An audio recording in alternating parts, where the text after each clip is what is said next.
గోదావరి కన్లో trade union centre of India జిల్లా కమిటీ సమావేశం జిల్లా అధ్యక్షులు తోకల రమేష్ అధ్యక్షతన జరిగింది. ఈ సమావేశానికి ముఖ్య అతిథిగా విచ్చేసిన టీయూసీఏ తెలంగాణ రాష్ట్ర అధ్యక్షులు కె సూర్యం మాట్లాడారు. ఫిబ్రవరి 12న జరిగే దేశవ్యాప్త సార్వత్రిక సమ్మెను జయప్రదం చేయాలని కేంద్ర కార్మిక సంఘాలు పిలుపునిచ్చాయి. గత 12 సంవత్సరాల నరేంద్ర మోదీ ప్రభుత్వ పాలనలో కార్మికుల జీవన ప్రమాణాలు పడిపోయాయన్నారు. అన్ని రకాల వస్తువుల ధరలు పెరిగాయని, కానీ కార్మికుల వేతనాలు పెరగలేదన్నారు. కార్మికులకు ఉద్యోగ ఆరోగ్య భద్రత కరువైందన్నారు. మోదీ ప్రభుత్వం అవలంబించిన కార్పొరేట్ కంపెనీల అనుకూల కార్మిక వ్యతిరేక విధానాలే ఇందుకు కారణమన్నారు. వారు విమర్శించారు. మోదీ ప్రభుత్వం కార్మిక వర్గం పోరాడి సాధించుకున్న కార్మిక చట్టాన్ని 4 లేబర్ కోడ్లుగా తెచ్చి కార్మికుల్ని కట్టు బానిసలు చేయడం కోసం మోదీ ప్రభుత్వం పూనుకుంటుందని వారు ఆరోపించారు. ఈ సమావేశంలో టీయూసీఏ పెద్దపల్లి జిల్లా కార్యదర్శి ఈసంపల్లి రాజేందర్, గొల్లపల్లి చంద్రయ్య, మార్తరాములు, ఆడపు శంకర్, పుల్లూరి నాగభూషణం, తూర్ల శంకర్, ఇనుగల రాజేశ్వర్, కలవల రాయమల్లు, ఆడపు శంకర్, గూడూరి వైకుంఠం, చిలకరాజు తదితరులు పాల్గొన్నారు.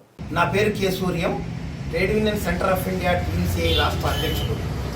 ఈరోజు కేంద్ర ప్రభుత్వము కార్మిక చట్టాలను 29 కార్మిక చట్టాలను 4 కోడ్లుగా మార్చిన సంగతి లోకానికంతా తెలిసిన విషయమే. 2020లో ఆమోదించిన చట్టాలని 2025 నవంబర్ దాకా నవంబర్ 21వ తారీఖు నాడు గెజిట్ ముద్రించింది. 5 సంవత్సరాల తర్వాత బీహార్ ఎన్నికల్లో బాగా భారీగా గెలిచినమనే అహంకారంతో వెంటనే కోడ్లు అమలు చేయడానికి ఈనాడు కేంద్ర ప్రభుత్వము రాజపత్రాన్ని ముద్రించింది. ఇది కార్మిక వర్గానికి గొడ్డలిపెట్టు.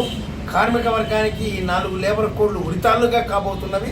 దీనికి వ్యతిరేకంగా దేశవ్యాప్తంగా కార్మిక వర్గం ఫిబ్రవరి 25, 2026 ఫిబ్రవరి 12వ తారీఖు నాడు దేశవ్యాప్త కార్మిక సమ్మెను పిలుపివ్వడం జరిగింది. ఆ సమ్మెను కార్మిక వర్గం అంతా విజయవంతం చేయాల్సిందిగా మేము ఈరోజు పెద్దపల్లి జిల్లాలో జరిగిన మా టీయూసీఐ జిల్లా కమిటీలో తగు నిర్ణయాన్ని రూపొందించుకున్నాం. దాన్ని అన్ని కార్మిక సంఘాలతో కలిసి విస్తృత ప్రచారం నిర్వహించి కార్మిక వర్గానికి ఈ ఒకరోజు జరిగే సమ్మెను విజయవంతం చేయాల్సిందిగా పిలుపివ్వాలని చెప్పి నిర్ణయించడం జరిగింది. ఈ విషయాలన్నీ కార్మిక వర్గం అర్థం చేసుకుని చైతన్యవంతంగా మోడీ ప్రజా వ్యతిరేక విధానాలను తిప్పికొట్టాల్సిందిగా మేము కోరుతున్నాం.